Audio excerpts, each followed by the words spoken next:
Olá, meu nome é Sabrina e irei apresentar um trabalho de História da Matemática no contexto dos primórdios.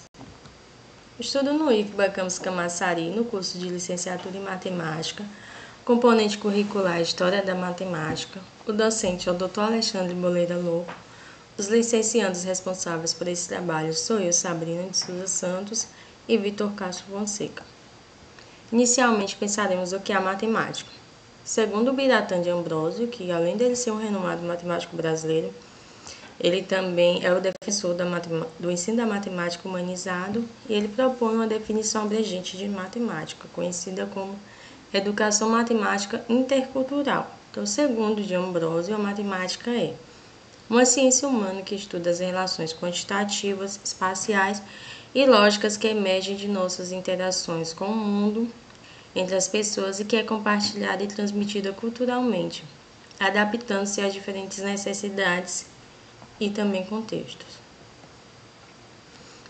Para falar sobre o processo de contagem, vale ressaltar que ele ocorreu muito antes de haver a escrita e antes de haver numeração, antes de se iniciar a história da matemática. Então, não temos objetos concretos que definam o desenvolvimento das etapas desse processo. Mas sabemos que noções quantitativas rudimentares, que é muito, pouco, grande, pequeno, lento e rápido, são noções instintivas do ser humano. Então, o ser humano já tem essa capacidade instintiva de quantificar muito e pouco, como por exemplo. Com o desenvolvimento da sociedade, foram surgindo novos desafios, tanto sociais como econômicos. Também foram tendo novas organizações de espaço, novas técnicas de produção e nas relações de natureza comercial. O homem se depara, então, com a necessidade de se pensar numericamente. O processo de contagem, ele é um processo complexo e ele se iniciou com a ideia intuitiva de conjunto, sobre conjuntos, ou seja, a comparação de um conjunto de objetos e essas relações estabelecidas um a um, como por exemplo um pastor de ovelhas quantificava o tamanho do seu rebanho comparando com os dedos das mãos. Algumas palavras de idiomas conhecidos que designam números ou noções de quantidade, como por exemplo a palavra dígito, que ela deriva do latim digitus, significa dedo. Ela é uma evidência de que a contagem é um atributo do uso de dedos. Temos também que a base 10, que foi utilizada pelos antigos egípcios, elas tiveram sua inspiração no uso dos 10 dedos das mãos, assim como a base 20 utilizada pelos maias, o uso dos 10 dedos das mãos e os 10 dedos dos pés. E a base 60, que é sobre o conjugado de 12 em cada uma das mãos, que a base 60 foi utilizada pelos mesopotâmicos. Contagem e linguagem. Os Bushmans de Botswana, na África, designam números de 1 até 6 da seguinte forma.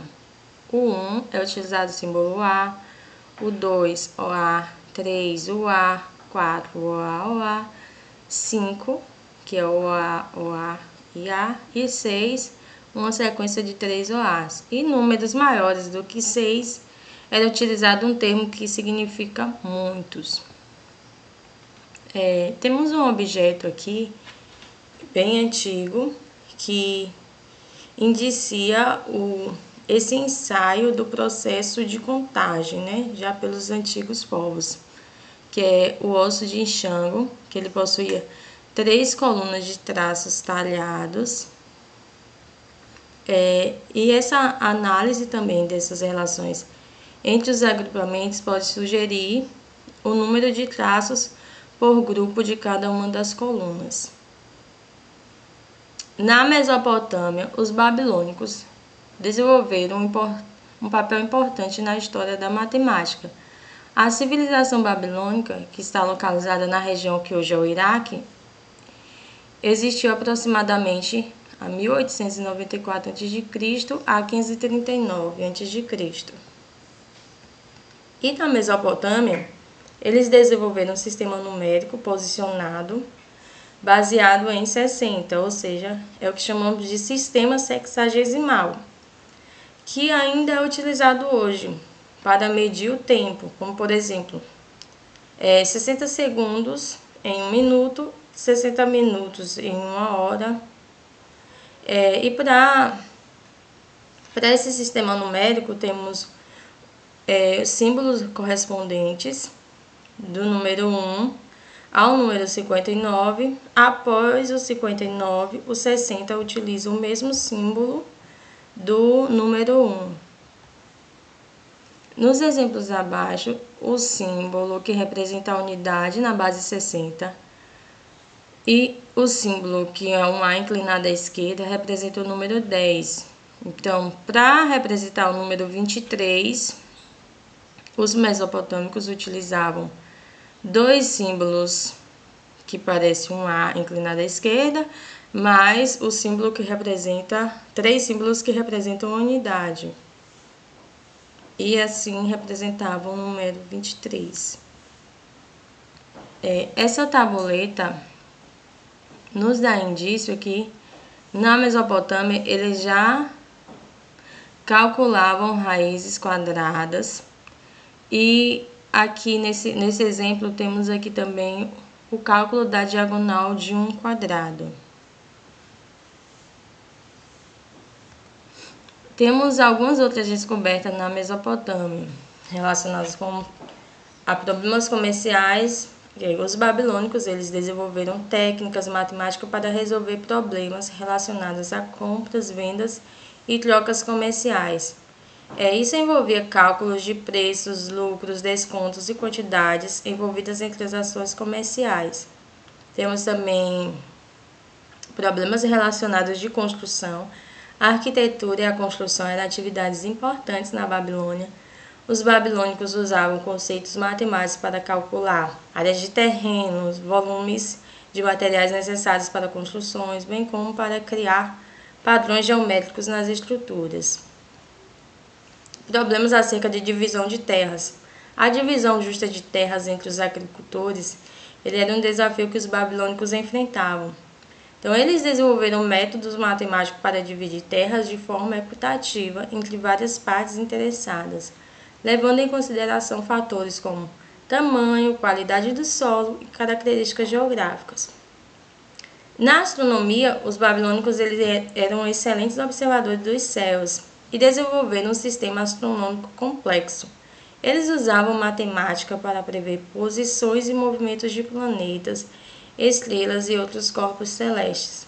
Essas previsões eram importantes para determinar calendários, eventos astronômicos e a prática da astrologia. Agora, no Antigo Egito, vamos ver o sistema de numeração que eles utilizavam, que era o sistema de numeração decimal, ou seja, os números são múltiplos de 10, e esse sistema ele não era posicional, e sim aditivo. Temos aqui os respectivos símbolos utilizados para representar os números de 1 a 9 e os símbolos utilizados para representar os múltiplos de 10. Então, para escrever um número nesse sistema decimal, que é não posicional, basta escrever todos os símbolos e a soma fornece o número desejado. Temos aqui 3 símbolos que representam o número 1000, mais 2 símbolos que representam o número 100, mais 4 símbolos que representam o número 10, mais 4 símbolos que representam a unidade. Temos então 1000 mais 1000 mais 1000, mais 100 mais 100, mais 10 mais 10 mais 10 mais 10, mais 4 unidades. Então, a sequência desses números representa o número 3.244. A representação fracionária no Antigo Egípcio. Os antigos egípcios utilizavam um conceito equivalente às frações unitárias na forma 1 sobre n. As frações meio e 2/3 possuíam uma representação especial, e as demais frações representadas eram representadas escrevendo os números inteiros com a elipse em cima, significando parte. Ou seja, um terço era representada por um elipse na parte superior e 3 traços na parte inferior. A representação fracionária no Antigo Egito ainda temos como, por exemplo, um exemplo prático, como que eles faziam para repartir a quantidade de grãos contida em 5 sacos de feijão por 8 pessoas. Então, eles dividiam os 4 sacos ao meio, cada pessoa recebia meio saco, e o 5º saco restante era dividido em 8 partes, e cada uma dessas pessoas recebia uma parte. No Antigo Egito ainda eram realizadas operações como multiplicação e divisão. A geometria no Antigo Egito estava relacionada a procedimentos de cálculos de áreas e volumes. Por exemplo, a área de um retângulo era calculada multiplicando sua base por sua altura.